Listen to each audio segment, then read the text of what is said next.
వ్యూహాత్మక తప్పిదాలతో భారతీయ జనతా పార్టీకు ఆయుధాలు అందిస్తూ రావడం వల్లనే గ్రేటర్ ఎన్నికలలో ఆడుతూ పాడుతూ విజయం సాధించాల్సిన తెలంగాణ రాష్ట్ర సమితి ఇప్పుడు చెమటోడ్చాల్సిన పరిస్థితి ఏర్పడింది. దీనికి తోడు మంత్రి కేటీఆర్ చెబుతున్న అభివృద్ధి ఫలాలు గ్రేటర్లో పేదలకు అందడం లేదు. ఉమ్మడి రాష్ట్రంలో చంద్రబాబు అధికారంలో ఉన్నప్పుడు కూడా సంపన్న వర్గాలకు ఉపయోగపడే అభివృద్ధి కార్యక్రమాలనే చేపట్టారు.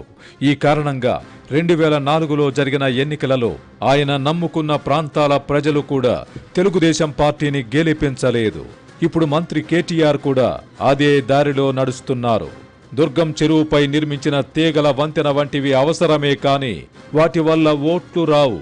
అయినా నామినేషన్ల ప్రక్రియ ఇప్పుడే ముగిసింది కనుక గ్రేటర్ ఫలితాలు ఎలా ఉండబోతున్నాయో ఇప్పుడు చెప్పలేం. కొన్ని కారణాల వల్ల అధికారంలో ఉన్నవారి పట్ల ప్రజల్లో మొహం మొత్తుతుంది.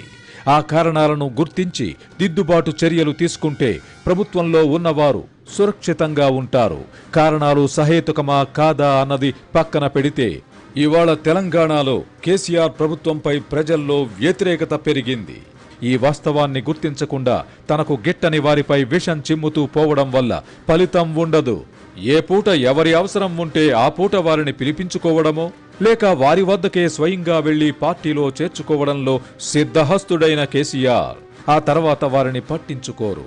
ఈ విషయం ఇప్పుడు తెలంగాణలో అందరికీ తెలిసిపోయింది.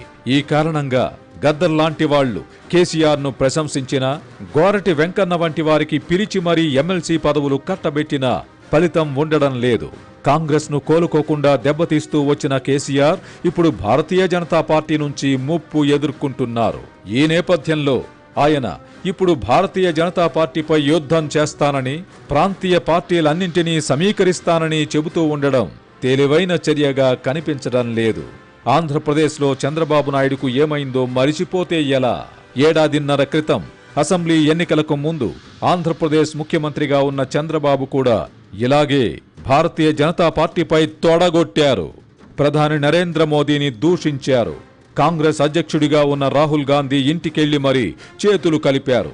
దేశమంతా కాలికి బలపం కట్టుకొని మమతా బెనర్జీ, మాయావతి, అఖిలేష్ యాదవ్, స్టాలిన్, కేజ్రీవాల్, కుమారస్వామి వంటి ప్రాంతీయ పార్టీల నాయకులతో విడిగా సమావేశమయ్యారు.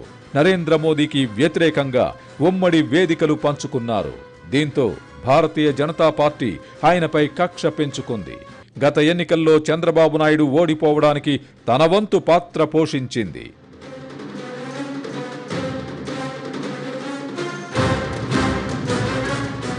నిజానికి ఇవాళ భారతీయ జనతా పార్టీకు, ముఖ్యంగా ప్రధాని మోదీకి వ్యతిరేకంగా గట్టిగానే నిలబడే ప్రాంతీయ పార్టీల నాయకులు ఎవరంటే ఒక్క మమతా బెనర్జీ మాత్రమే కనిపిస్తోంది. వచ్చే నెల మొదటి వారంలో హైదరాబాద్లో తాను ఏర్పాటు చేస్తున్న సమావేశానికి మమతా బెనర్జీతో పాటు అఖిలేష్, మాయావతి, స్టాలిన్ వస్తారని కేసీఆర్ చెప్పుకొచ్చారు. వీరిలో మమతను మినహాయిస్తే మిగతా వారెవ్వరూ ప్రధాని మోదీకి వ్యతిరేకంగా గట్టిగా నిలబడలేరు. తమిళనాడు అసెంబ్లీ ఎన్నికల్లో తాను గెలిస్తే కేంద్రంలో భారతీయ జనతా పార్టీకే మద్దతిస్తానని డీఎంకే అధినేత స్టాలిన్ అవగాహన ఏర్పరచుకున్నారని చెప్పుకుంటున్నారు. ఇలాంటి వారిని నమ్ముకొని భారతీయ జనతా పార్టీపై యుద్ధం చేస్తానని కేసీఆర్ ప్రకటిస్తున్నారు. దేశ రాజకీయాల్లో భారతీయ జనతా పార్టీ ఇప్పుడు తిరుగులేని శక్తి. ప్రధాని మోదీతో ఢీకొంటున్న వారంతా చతికిల పడుతున్నారు. దేశంలో ప్రాంతీయ పార్టీలు, వారసత్వ రాజకీయాలు ఉండకూడదన్నది ప్రధాని మోదీ, కేంద్ర హోంమంత్రి అమిత్ షా ఆశయం. ఈ నేపథ్యంలో అనేక ప్రాంతీయ పార్టీలను మోదీ, షా ద్వయం బలహీనపరచగలిగారు. తమ భాగస్వాములుగా ఉన్న ప్రాంతీయ పార్టీలను కూడా భారతీయ జనతా పార్టీ వదిలిపెట్టడం లేదు.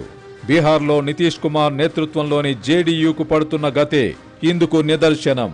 తనకు ఇటువంటి ప్రమాదం ఎదురవ్వకూడదని కాబోలు మహారాష్ట్రలో శివసేన అధిపతి ఉద్ధవ్ ఠాకరే భారతీయ జనతా పార్టీతో విభేదించి కాంగ్రెస్, ఎన్సీపీ సహకారంతో ప్రభుత్వం ఏర్పాటు చేశారు. భారతీయ జనతా పార్టీకు ప్రత్యామ్నాయంగా ఉండాల్సిన కాంగ్రెస్ పార్టీ నాయకత్వ లోపంతో రోజు రోజుకు బలహీనపడడాన్ని మనం చూస్తున్నాం. ఈ పరిస్థితులలో కేసీఆర్ చేసిన ప్రకటన దుస్సాహసమనే చెప్పవచ్చు. తెలంగాణలో కాషాయ జెండా ఎగురవేయాలని మోదీ, షా ద్వయం ఎప్పటినుంచో తహతహలాడుతోంది. ఇప్పుడు జరుగుతున్న గ్రేటర్ ఎన్నికలలో దుబ్బాక తరహాలో అనూహ్య ఫలితాలు వస్తే తెలంగాణలో అధికారానికి అడుగు దూరంలో భారతీయ జనతా పార్టీ ఉంటుందని చెప్పవచ్చు. ఈ ముప్పును అధిగమించడం ఎలానో ఆలోచించుకోవడం కేసీఆర్కు మంచిదే. ఆయన మాటల్లో చెప్పాలంటే బతికుంటే బలుసాకు తినొచ్చు.